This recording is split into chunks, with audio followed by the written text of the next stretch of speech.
takanzwa iye Mnangagwa achitaura mapwapwa ake akati Mambara uyu achitaura zvinhu zvaanofurira nemabhururu akanzi andichasira achave achitedza matsimba angu. Unotedzwa matsimba ako iwe Mnangagwa ekuuraya mageneral, matsimba ako ane ropa maoko ekuuraya vanhu, matsimba ako ekubira nyika.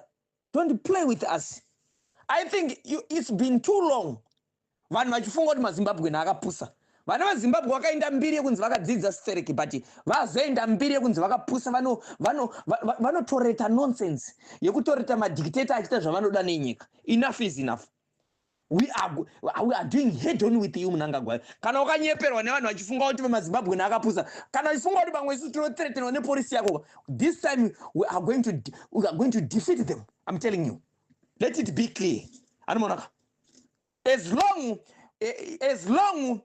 mpurisa arova munhu, iwewe Mutamba, iwewe rega ndikutauri ichi nishi. Mutamba mukadzi wako mabhotika ake nezvese tinopaziva paanoita mesi dzake mukadzi wako iwe Matamba iwewe. Tapedza neipapo tikuya kumba kwako. Regera.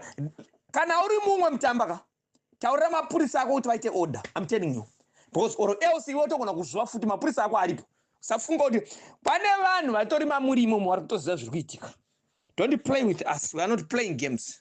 Nonsense. Vanga vati vari kuronga, vanga vari meeting yavo. Vari kuronga kuti Tagwire anofana kuitwa Central Committee yekumasvingo. Kana aitwa Central Committee yekumasvingo saizvozvo, vada kuti fast track abva aita politburo member. Ndiye munhu ava kuti iyeyo anofana kuenda kunomira against Chiwenga.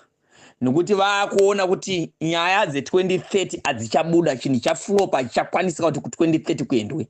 Saka vari kuti iye Mambara iye anonzi Tagwire iwe, since agara iri mbavha vachidhira naye vachishanda naye, vada kuti chive chivharo chavo chichava protector kunhau dzavo dzakasviba nekubira nyika kuita kuti ave ndiye president. Saka varada kuti vabva vati aiwa Tagwire ndiye akumirira ZANU-PF kuita kuti abva anokondesa Mnangagwa, abva anokondesa Chiwenga.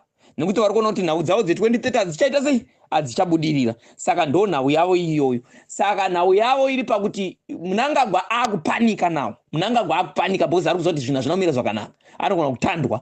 Saka ada kugadzira chinhu chake because ari kuziva kuti ari kutyaka nyaya dzakati dzematitle deeds zvakare zvanga vachiita zvezvezvi. Saka vakuda kusevha mainterest yekuda kuprotecta maproperties avo avakatorera nyika nemari dzavakatorera nyika. Saka ndo dzavada kuprotecta. Anomaona. So now ndo zvavarida kuita izvozvo. Zvino look, manyangire aona andika bhora ramuri kutofunga kuti 2028 hakuna munhu achamirira 2028. Mnangagwa must go now. Mnangagwa must go now. Anomaona ka zvokunzi 2028 bhora renye ramuri kuronga iro rekunzi hanzi makuda kuzoti Tagwire ndiye ngaaite president, makuda kugadzira nekuti maona kuti 2030 yafereka. Muri kutamba nemadhaga pasina mvura.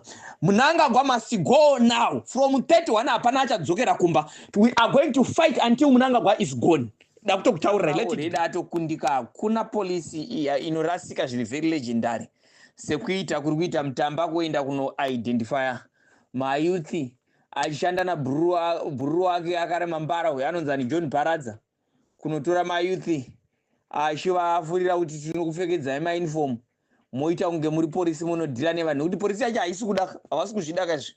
Andimazvona vamwe vacho havasi kuzvida, havasi vesewo zvinokanira tichitotaura zvepolisi hazvinoti ndevese. They are tired because havasi kuora mari. So ezvinovaona kuti vanhu havasi kuzvida rinyere kupe ririmo mumakembi imomo vanhu vari kuti hatindi zviri kushandiswa zvisina nebasa. Tese tiri kutambudzika, mapurisa asviniro. Saka nhasi apererwa zviri very legendary akudi akuitawo zvisina nebasa mapwapwa ekuti akuda kuvabraiba ne50 US.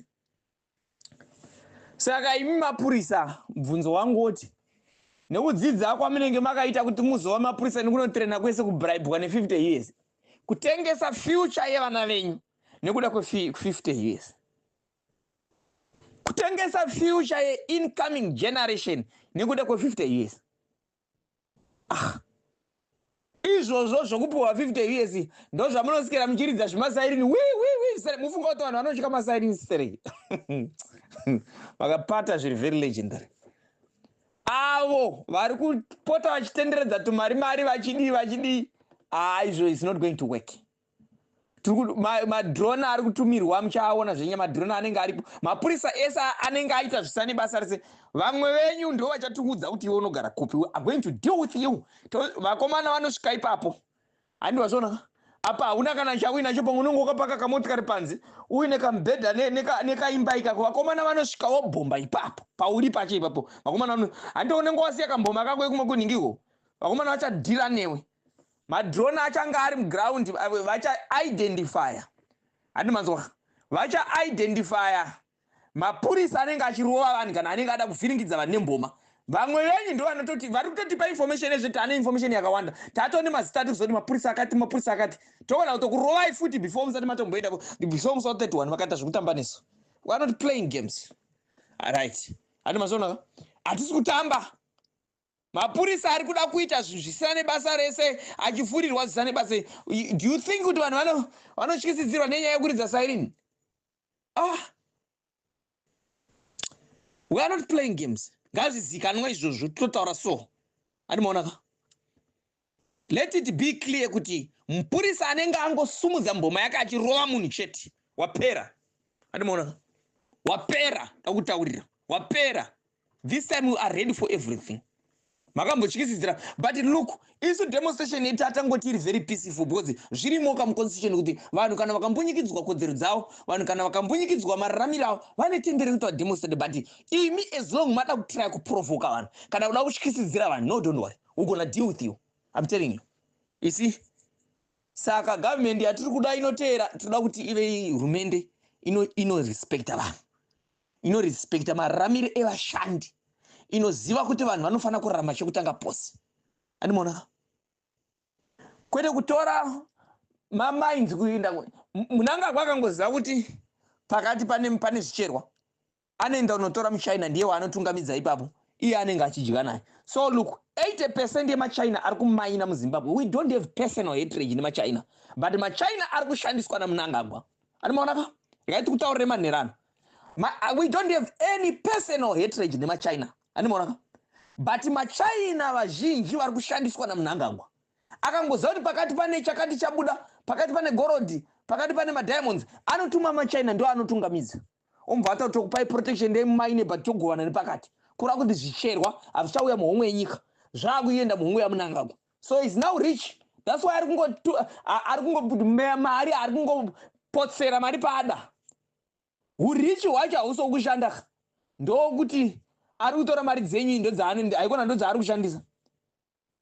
Saka isusu hatisi kuzombova takatambira mari dzezvigananda tichishandisa nyaya dzeprogram. Tikanzwa mumwe achiti ko kuzanu kwacho madii kupiwa mari, saka muda kupiwa mari kuzanu kuti muite program yekubvisa zvigananda zviri kuzanu. No, don't do that. Don't ever try.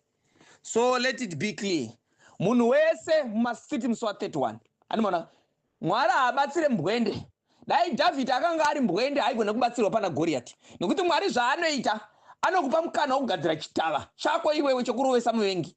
Saka iwe ukava mbwende zvokutadza kugadzira chitava kuti umisidzane nemuvengi, Mwari anoita pake, iwe unoita pako. Mwari akanozotaura kati David, nhau yako yaunoda handigone kukubatsira kana iwe usina kugadzira chitava, kura kuti iwewe munhu changamuka. Hadimaona? Saka ngachichaye malokesheni imomo, mese malokesheni imomo, vharai veri marodi, blokai. Hadimaona? Kana mune zvimwe zvimotikari zvakafa kudhara zvezve, blokai marodi anopinda nepolisi iwayo. Muri kuzwa zvandiri kutaura? Ndo zvamunofanira kuti mutotanga kutoita mangwana manheru izvozvo. Blokai zvakari zvinzira zvakari zvinopinda nepolisi kupera izvo. Hadimaona? Blokai izvozvo zvese izvozvo. Hadimaona? Zvinzira zvinopinda nepolisi mumalokesheni imomo, blokai. Hadimaona? Mupolisi haifaniri kungoita zvainoda. Zvevamwe vanhu vanotumwa vachiita zvekutumbwida. This time muri kutamba netime, muri kutamba nenguva varume. Hadimaona ka? Taakuda nyika yedu idzokere kuvanhu. Muri kunzwa here? Taakuda kuti vanhu vataure nezwi rimwe chete nyika ivakwe. Kwete zviri kuitika zvokuti vanhu vanotambudzika kusvika pakuti nemvura yese muHarare makucherwa zvibhurani. Nyika yamakasisirwa naSmith yakanaka kudaro. So munhu wese iva ready zvokuda kusikira uchiita umbimbindoka kuti ina handibude, ina handi bamdiki. Aikona kutombosikara kuti ichi chinhu chiombe chakakura ichi. Aikona? Saka munhu wese ngaabude.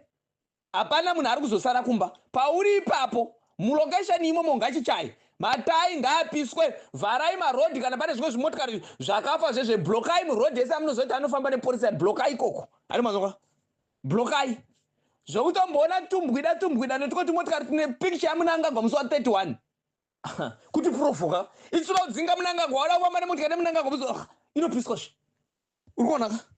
So let it be clear.